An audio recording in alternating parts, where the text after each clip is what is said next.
मित्राच्या एका चुकीमुळे एवढा सगळा ऊस हायवेला सांडला. सगळा वीस सांगतो ब्लॉग शेवटपर्यंत बघा. तर रामकृष्ण हरी भावांनो, आज सकाळ सकाळी गेलो डेअरीवर दूध वाढायला.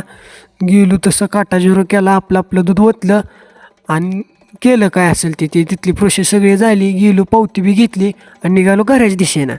जसं घरी गेलो, पोचल्या घरच्यांनी मला हाकला रानात, म्हणले जा ककडीच बघ जा काय कमी जास्त. जसं रानात जाऊन बघतोय तर ककडी तर ओकेमध्ये उगवले. तेवढंच 1-2 ठिकाणी टोटा झालं, ती बी लावून घेतलं आणि ही एवढ्या सगळ्या प्लॉटवर घ्यायचं होतं स्प्रे.